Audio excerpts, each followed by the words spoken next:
Here's a look ahead. Why can't you just leave Ridge in the past and make room for some new joy? Who is your friend? Babe, come on out.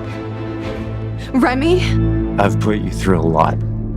What do you say we put our family back together? The Los Angeles sun, a brilliant, unforgiving eye in the sky, did little to warm the chill that had settled over the Forrester mansion. Inside, the air was thick with the ghosts of past arguments and the pungent scent of betrayal. This was not a day for new beginnings, but rather the violent unraveling of a carefully constructed facade, one that threatened to consume the very foundations of the city's most prominent fashion dynasty. Episode 5006 was a masterclass in emotional escalation, where every whispered secret was a lit match held to the fuse of long-dormant dynamite. The epicenter of the impending cataclysm was, as it so often was, the elegant and eternally tormented Brooke Logan. Seated in the grand living room, her posture was a study in rigid defiance, but her eyes, those famous windows to a soul perpetually in turmoil, betrayed a profound and shaking terror. Across from her, Ridge Forrester stood like a classical statue of an avenging god, his handsome face a mask of cold, controlled fury. The letter, Donna's damning, heartfelt confession, lay on the coffee table between them, not as a piece of paper, but as a smoking gun. "How long, Brooke?"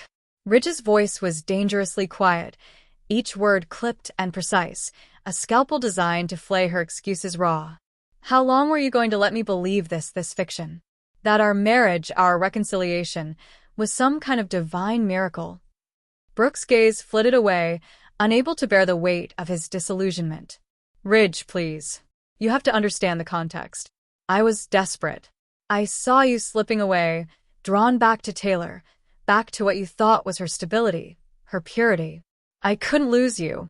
Not again. So you lied. It wasn't a question. It was a verdict. You let me believe that the night we spent together, the night that was supposed to be about us rediscovering each other, was real. But it was a performance, wasn't it? A calculated act, orchestrated with a bottle of champagne, and my own brother-in-law playing the role of Cupid." The word Cupid dripped with such venom that Brooke physically flinched.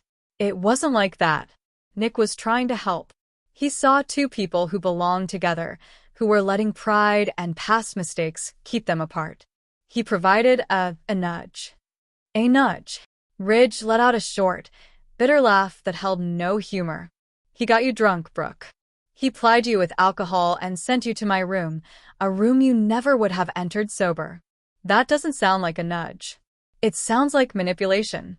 It sounds like he served you up, and you went along with the charade." This was the core of the conflict, the poisoned root from which all other arguments grew. For Ridge, a man whose entire identity was built on a foundation of passion, authenticity, and raw, artistic truth, the revelation was a desecration.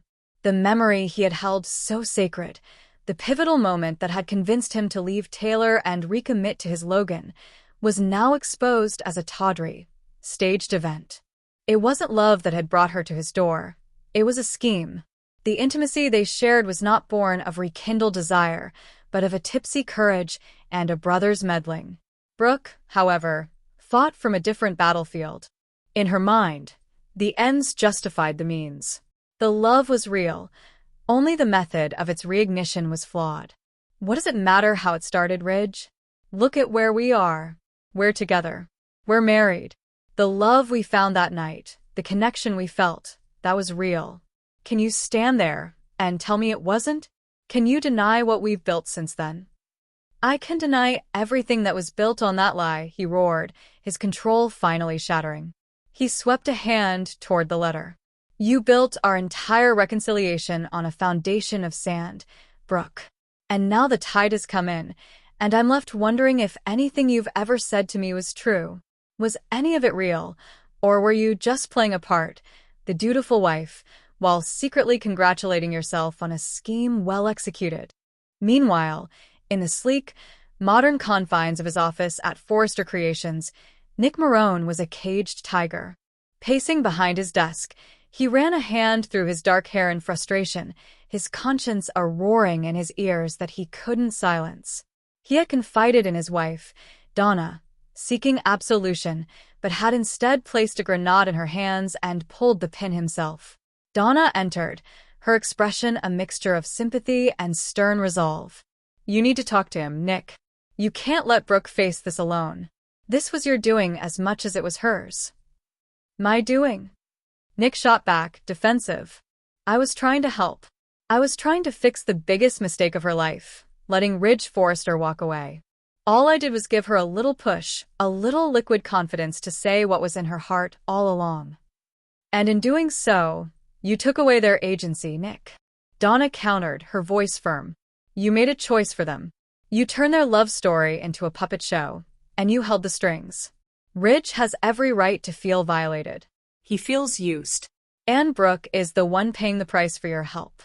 You have a responsibility to go over there and clean up this mess."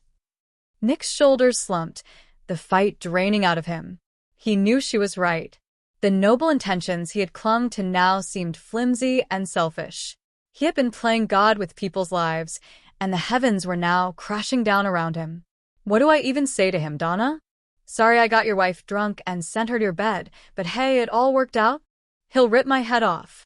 "Then let him," Donna said softly. "It's a consequence you have to face.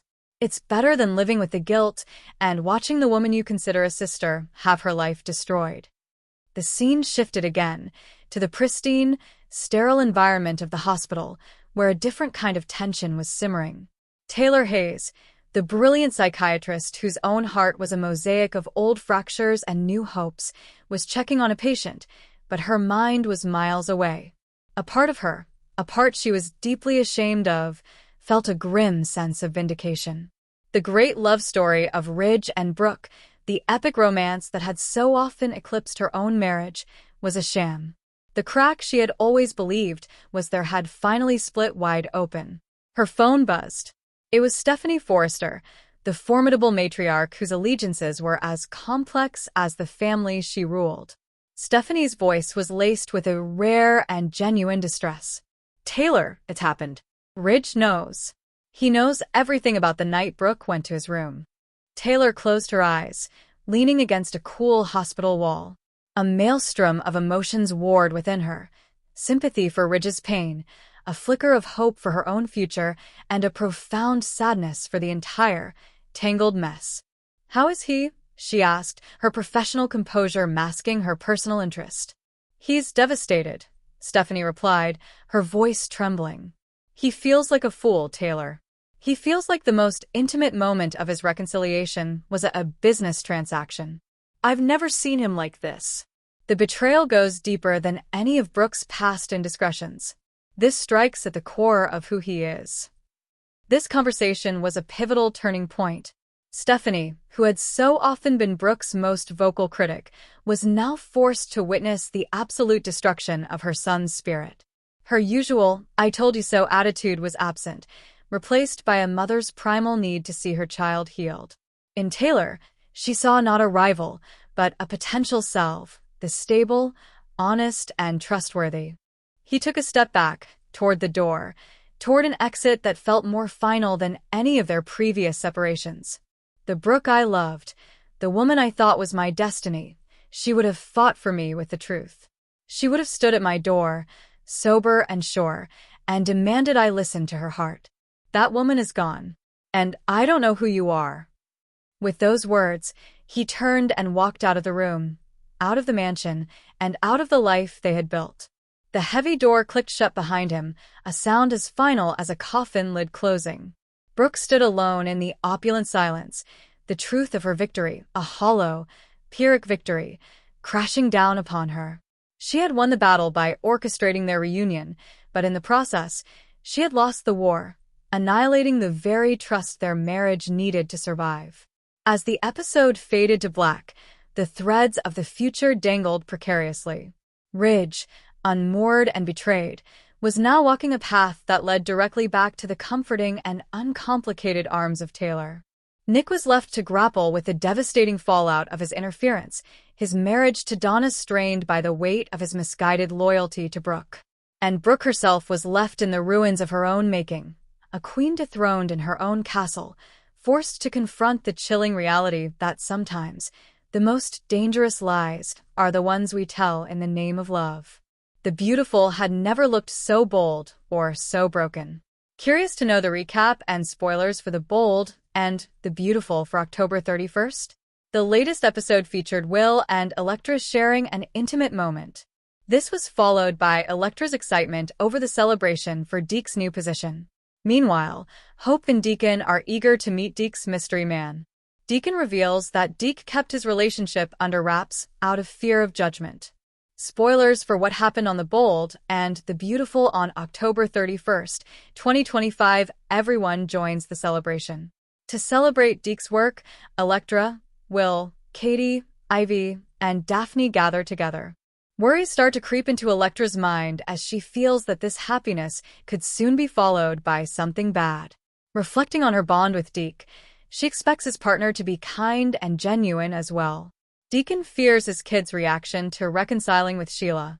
Deacon heads to work, avoiding a confrontation with his children, who want him to end his marriage to Sheila and move on. However, Hope and Deke soon arrive, urging him to stay away from Sheila. Deacon tells them it may or may not happen and asks for a little peace. Meanwhile, Ivy compliments Elektra on her growing relationship with Will. When she brings up Luna, Elektra admits things might have been different if Luna weren't pregnant. Still, she's confident in her bond with Will and believes he'll always be there for her. Luna reacts to Remy's plan. Remy visits Luna in prison, expressing guilt over how he treated Elektra in the past. Luna tells him how Elektra reacted to the pregnancy news. Remy, however, excitedly shares that he's about to meet Deke's son's family at work. Luna is shocked and reminds him that the family already despises him. Remy admits it won't be easy, but insists he isn't afraid. Remy looks forward to Elektra's forgiveness. Remy opens up about his past deeds, including making fake nudes of Elektra to torment her. He plans to explain the situation and hopes for forgiveness. A delusional Remy reveals his plans for the future, saying he wants to play a significant part in Forrester Creations. He mentions that he'll update Luna later and leaves. The family meets Remy. Luna warned Remy not to let Deke reveal their relationship to his family, but neither of them listened. Before meeting the family, Remy and Deke share an enthusiastic conversation, with Deke especially eager for him to meet Elektra. However, when the two arrive at the showroom, their presence sparks shock. Curious to know The Bold and The Beautiful spoilers for October 30th? The latest episode kicks off with Liam and Hope discussing Brooke giving them the house as a wedding gift. Beth shows off her potential dress for her parents' wedding, sparking excitement. In private, Hope reveals to Liam that she has told Carter about their engagement. Beth eavesdrops on their conversation and questions who could officiate the wedding if not Carter. Spoilers for what happens on The Bold and The Beautiful today on October 30th, 2025. Liam and Hope discuss the officiator of their wedding. Beth overhears Hope and Liam's conversation regarding the officiator. She expresses her wish to officiate the wedding, leaving the duo shocked. They make her understand that she couldn't, but Beth insists that she wants to marry them off. Carter's thoughts on engagement. Carter reveals to Daphne that Hope told him about her engagement.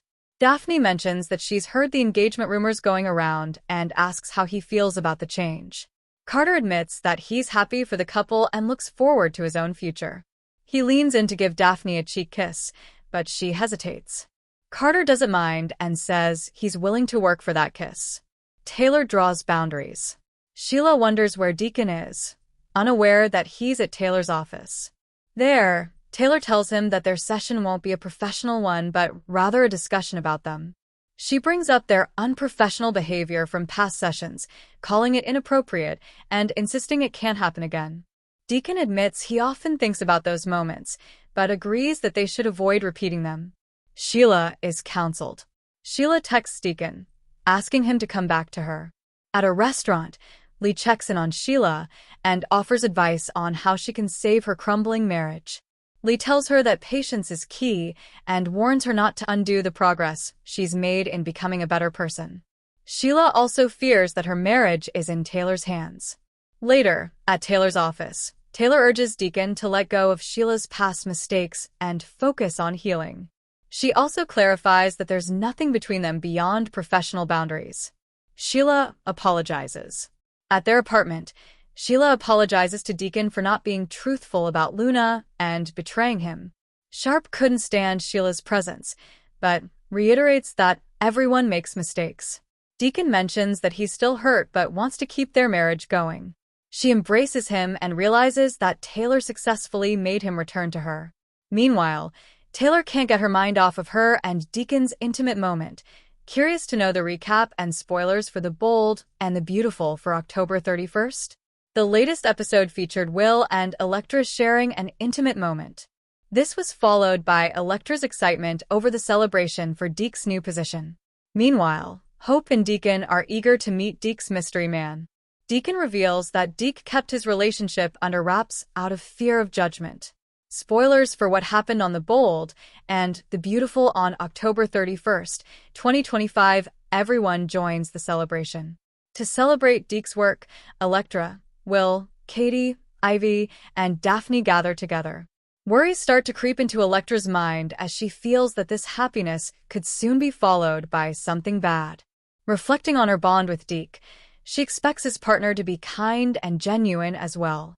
Deacon fears his kid's reaction to reconciling with Sheila. Deacon heads to work, avoiding a confrontation with his children, who want him to end his marriage to Sheila and move on. However, Hope and Deke soon arrive, urging him to stay away from Sheila. Deacon tells them it may or may not happen, and